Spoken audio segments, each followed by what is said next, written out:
look, if you're watching this and you've seen it by this point, you're getting spoiled. It's been like a week.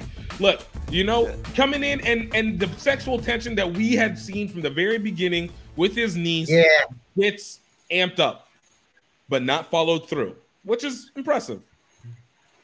Okay, so he doesn't have sex with her. Yeah, he doesn't have sex. He doesn't have sex with her. Yeah. Oh, they get pretty hot and heavy. Like saw that there was something when he gave Rhaenyra that necklace. Yeah. Oh, yeah. He's been. So he says, I couldn't tell. I couldn't tell whether they had sex or not because everything's dark, and I was just leaning forward to the TV, and I was, oh my gosh, this is pretty hardcore. So when later on, when Matt Damon's fighting with the king, and the king's going, which I thought was hilarious, because here you're thinking the king is going to tear strips off him. This is the most immoral thing ever. And then all Matt Damon has to say is two things. Number one, we did this stuff all the time when we were younger. Like, we used to whore around and just do stuff. Number two, we're Targaryens, all right? We're Targaryens. This is our thing. This is our trademark. This is our signature. Having sex with each other is our signature move. And it kind of, the king almost went, oh, yeah. Yeah, kind of, for a brief minute. But the whole thing is that I think he deceives the king in thinking that they did have sex. And I thought, oh, well, if they've had sex, it's a chance now that she is now pregnant. I think the king even says that she's pregnant with Matt Damon's kid, which means Matt Damon has then a direct line to the throne, as he'll have to marry her because it's his kid, and therefore he gets to the Iron Throne. But if he doesn't have sex with her, then that kid's not Matt Damon's kid. Right. If there's a kid now, I think there will be. I suspect there might be a kid on the way. It's going to be the knight, the person who actually had sex with her. Yeah. So that was like the whole as that whole episode goes on. I guess what I'm saying is that yes, it's about sexuality and getting hot and heavy, but the political ramifications are huge. Like and that's why at the end he basically gives her that abortion drink to get rid of any kind of political outcomes. It's not like, oh, you had sex with your uncle. Oh my gosh, it's like, if you've got pregnant or this or that or that or that or that, that's what it means for the throne. That's what it means for succession. That's what it means for this, which makes a great episode, I think.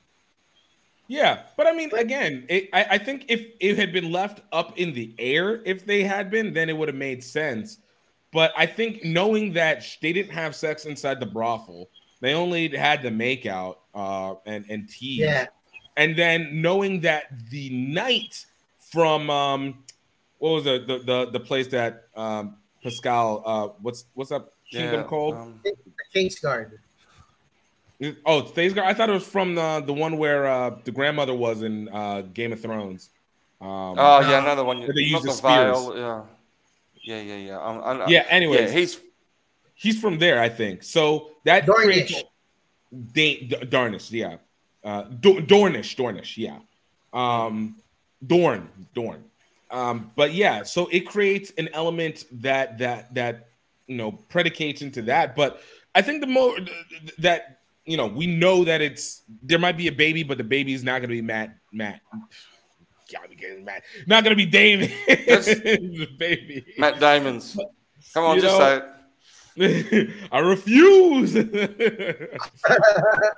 But I think what was even more interesting, well, maybe not more interesting, that was actually pretty much the topic and interesting, but was another time jump that we had. I think it was another year or so that goes by.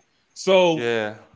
Now I think that makes her 17 or 18 by this point. Yeah. And then on top of that, now that Jasmine from Aladdin excursion into the streets, and did you feel the level of danger right?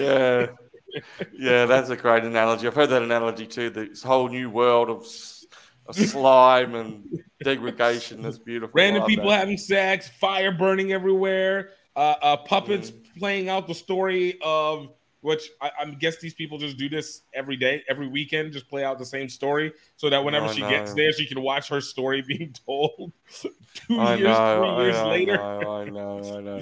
But the funny thing about all this sex and stuff, this was actually directed by a woman. And so I heard sense. I think it makes even more sense. This is looking at it from sexuality from a woman's point of view. And I have to once again, I'm here for that. I'm here for the sexuality from a woman's point of view. I liked it. But yeah, and then of course removing the hand, removing his second in command. Yes, I guess that's the big play at the end, isn't it? Yeah, that's pretty big. Otto Hightower. That would not be well received at all, would it? That was huge. Yeah, that's probably. I guess if you look at it as far as the political side of things, the game, and all the pieces being put together on the board, that's the biggest moment of this series. Like, right, that's he getting sacked will have ramifications for sure in this, and it continues to set that divide in sides on the both sides. But I don't feel obviously Daemon doesn't get the throne. We know this for a fact, right? Daemon doesn't get the throne, so I guess the question is who is it that who ended up being the Mad King? Well, remember, that's Aegis. That's Aegis. That's it's only 200 years difference. Yeah, but remember, it was said that history is written by the victors. Right. They could change. They could be changing. Yeah. Like in Game of Thrones, we have an established history, but what they were saying in the beginning was that it could not be what was written in the histories, and something else could be happening. Right. Yeah. So Martin's already said that. Yeah, I still maintain that.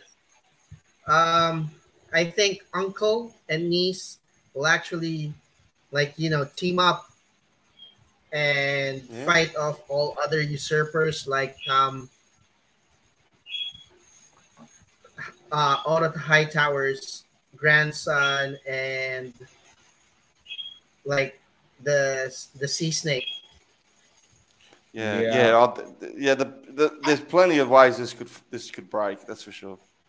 I don't feel like Rhaenyra and Daemon are going to end up working together. I do feel like, at least not in a consistent, permanent sense. I don't think they team up as a duo to take on the world. I think it's always going to be that consistent, weird sexual tension and the conflict of almost like we're friends, we're family, we're almost lovers, but we don't agree on the same thing. And so the tension continues to just build and spread and build and build and build within that, but not actually be something more. Because I think it would be way too easy for them to be like, oh, we're going to take these two dragons and just take over the world. Who's going to stop them? Yeah. What would be the point? Yeah. I mean, there's sexual tension between them, but it's just the kind of there's nothing to it. There's no real relationship. It is, she is in love with her guard. Yeah. So it's gonna be great. I can't wait to see what's gonna happen next. But kind of to your point, where you go why you feel maybe like Game of Thrones is more interesting than Lord of the Rings, and I don't know. Maybe for me, it's I'm still interested in the built tension from Lord of the Rings, like I said before, but. I'm not saying Game of Thrones is bad or House of Dragons is bad. I think it's been really good. But I don't feel like they're taking any risks that they didn't already take with the previous show.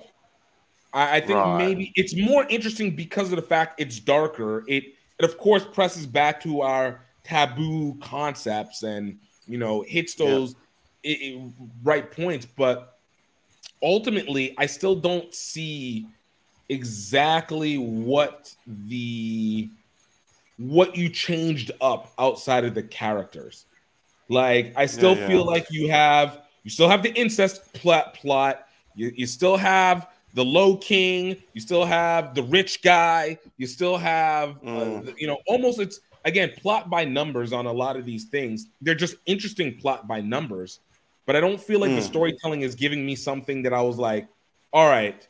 I wasn't expecting this. Like outside of like the crab guy not being a main villain, but for what it's worth, Game of Thrones never had a main villain, so it wouldn't have made sense to have a primary one to begin with. Let's remind our friends to please click on the subscribe button and hit that notification bell so you know when we have new videos out. Subscribe. Subscribe. Die. Oh, die.